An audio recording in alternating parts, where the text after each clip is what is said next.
lived in Vienna in the second district, the zweite Bezirk, which was the Orthodox district, like Stamford Hill, Golders Green is here. We went to a very Orthodox school, which was the Vienna Talmud Torah. My sister Faye is the oldest. I come second, then Naftule, and then Herschele, and last Esti. We didn't have a very big flat. Don't forget, listen, we were 5 children, there wasn't a bathroom. So it was hard work for my mother. We used to, when we were small, we used to have a big tin bath that had to be filled up and emptied out. Can you imagine? My father's name was David Weinstock. He was a Talmudrochen. He used to forever, ever sit and write gematria. What shall I say? My picture of my father is always at the table with a pen. Of course, in those days you dip your pen in the ink, always writing. And you know, Yiddish, and quick and how. He was very pious, very, very frum. My parents were very, what shall I say? I feel they were spiritual people. They cared for us particularly well. We lived a very simple life. My father was always studying and learning and writing. He used to daven in the Sadegerer Stiebel, Sadeger. And that was in Vienna, in the Herminengasse, number 8, because I know I was there recently, and I took photos for Benji. And on Yom Kippur, I remember the Schäuferblusen that my father did, and my grandfather was saying the Dekio. And I've never forgotten that, because it doesn't matter who I hear and who does it. It's not like it's been. My father was, seemed to be, and I felt, living in a different world, really. I mean, he was there for all the important things, and he was there for us. But he wasn't a person who would sit around and chat or play very much, or he was very serious. The atmosphere there and all that was, never had it, doesn't matter where I go. The same comes to when he used to line the Megillah for us at home. And how he lined it. It doesn't matter who's lined it, who have heard the famous people. Not the patch.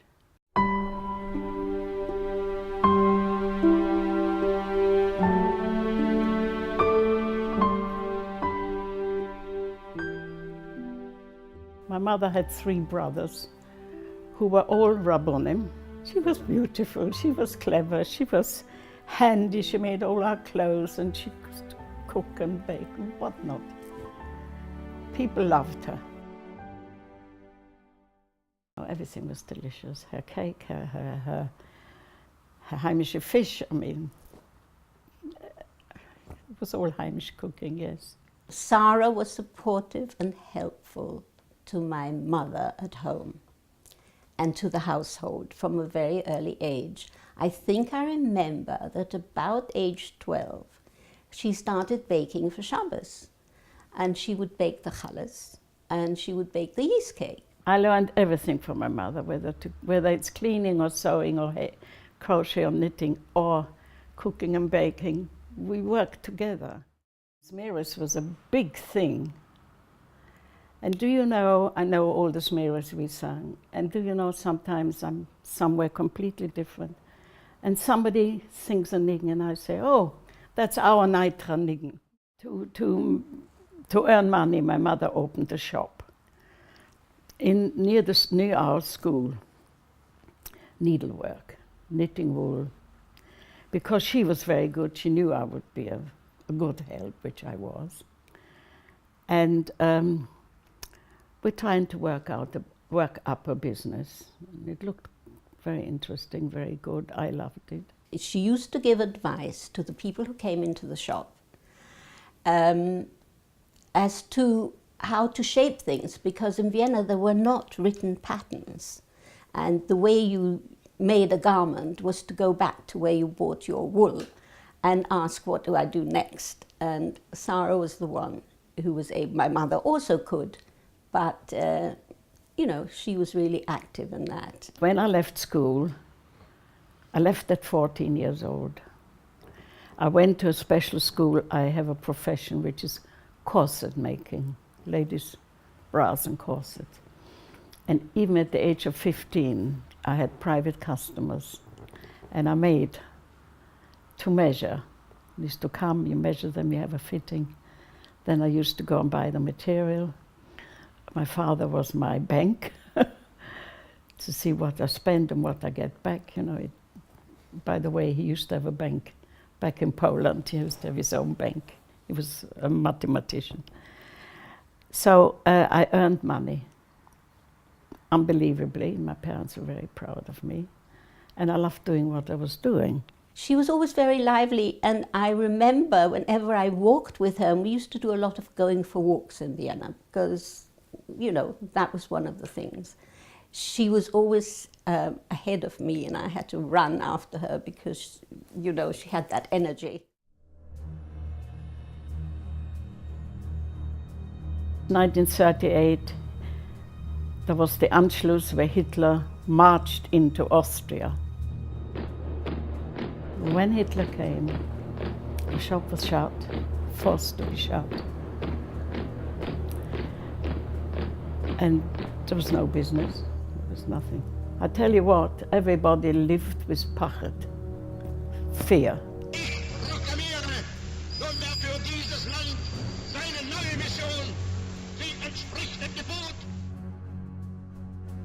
And in November, the threat became even more real.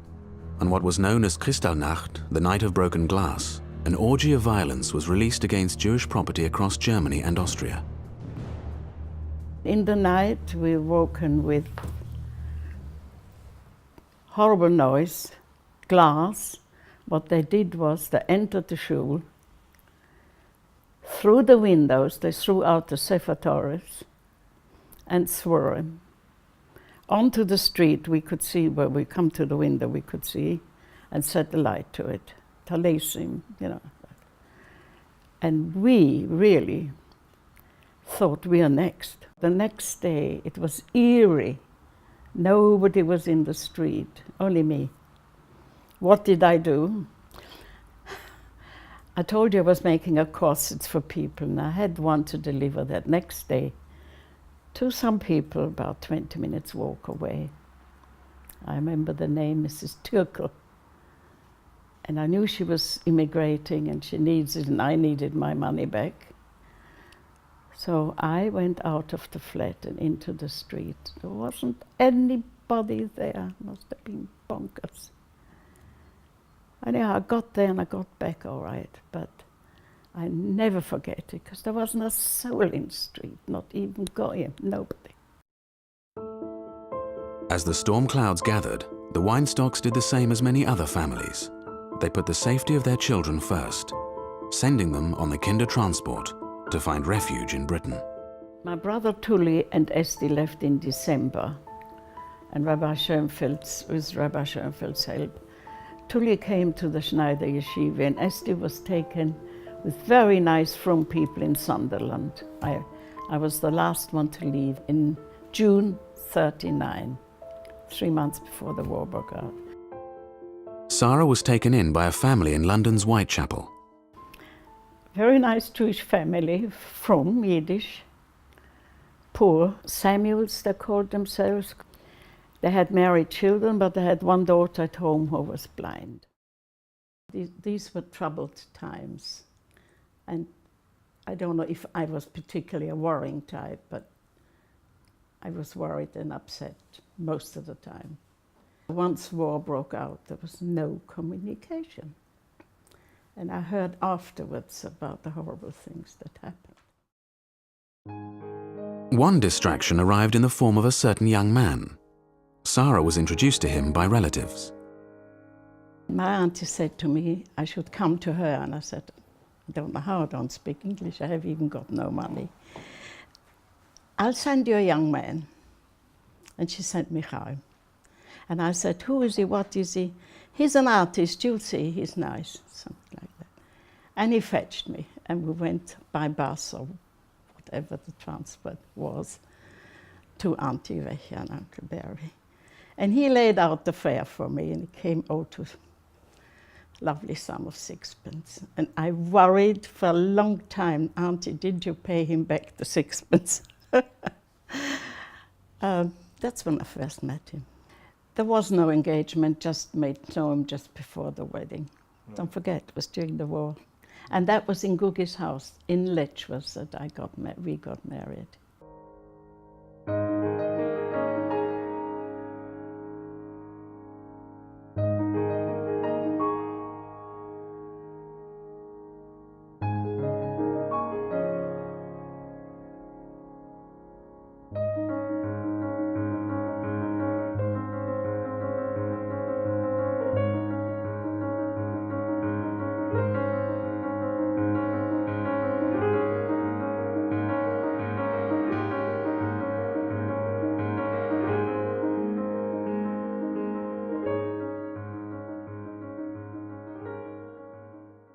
The wedding was a very simple affair indeed, but beautiful.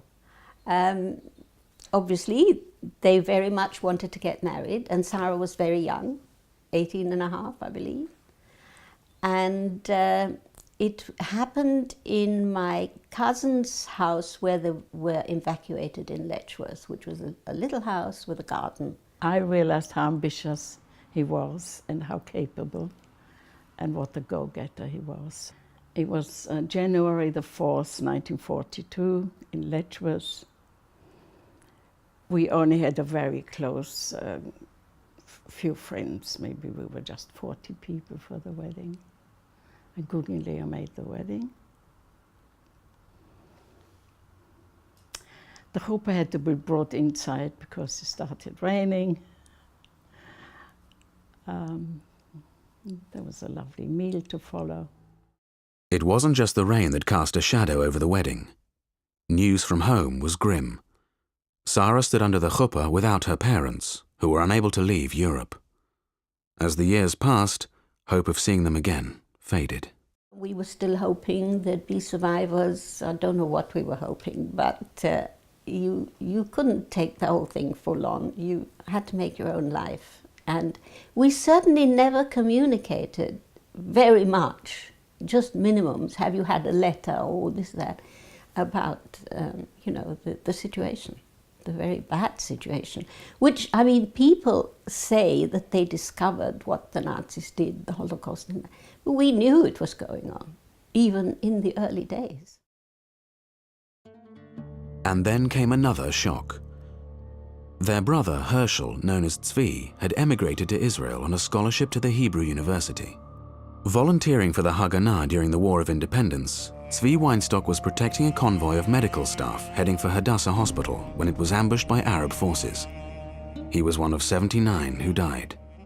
He was a very exciting character. He obviously had a lot of potential. He was clever. He was always talking about inventions. He was interested in everything. He was one of those different people. It was something that I just couldn't take, the loss of my brother.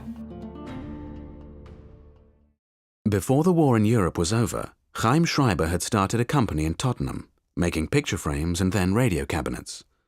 In 1957, he bought a bankrupt furniture company and within a decade was challenging more established firms for dominance of the industry.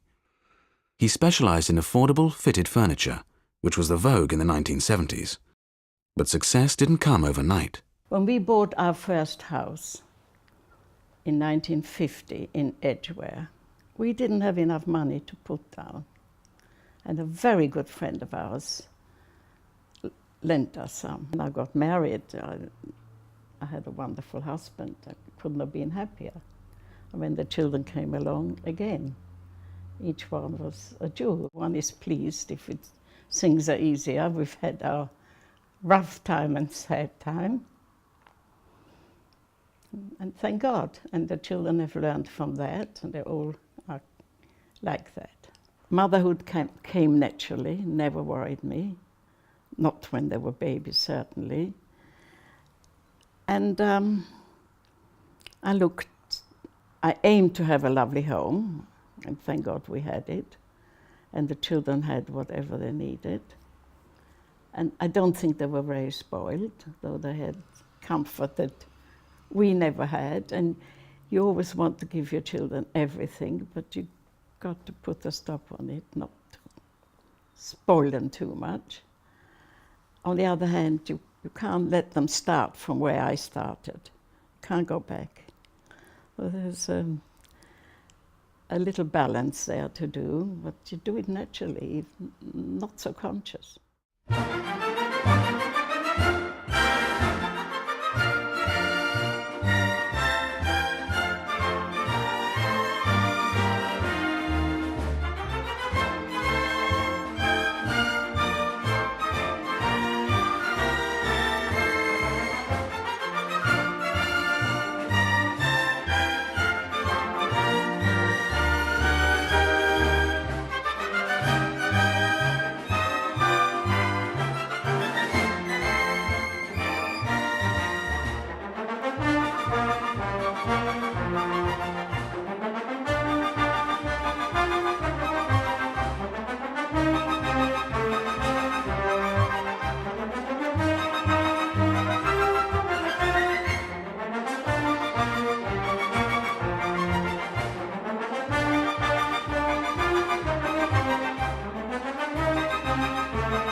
Going to Israel was very memorable.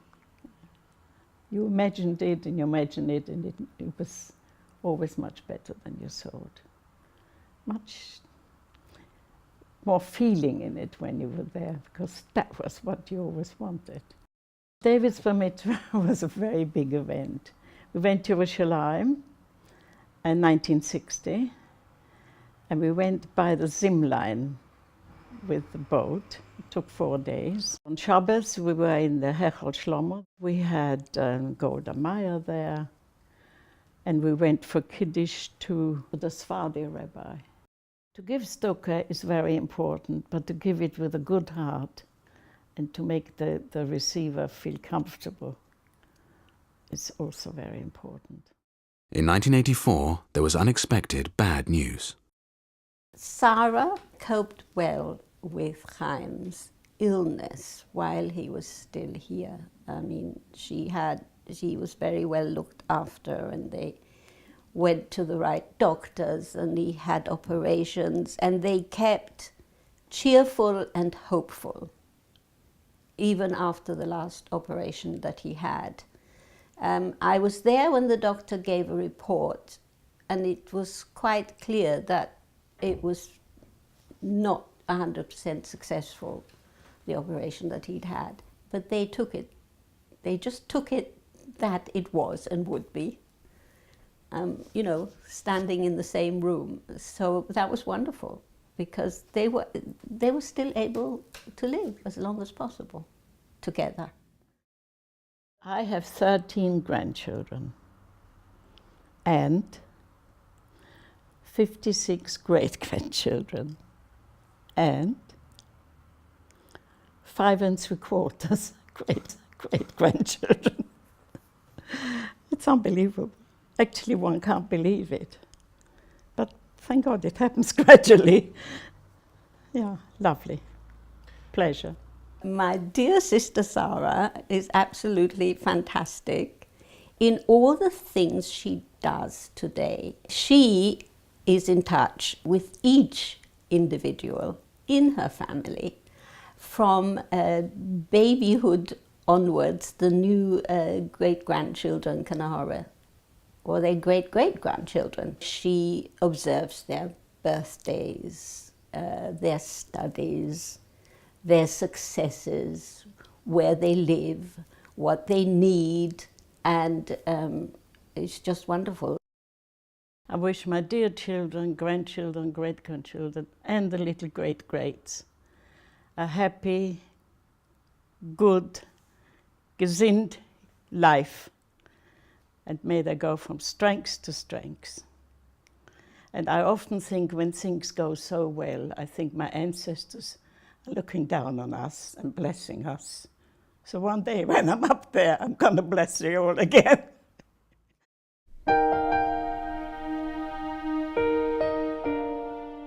I thank Hashem Yisborach many times for everything, for whatever. And I'm not one that really sits down and davens, but I have a direct connection to talk to him. And it just makes me feel good.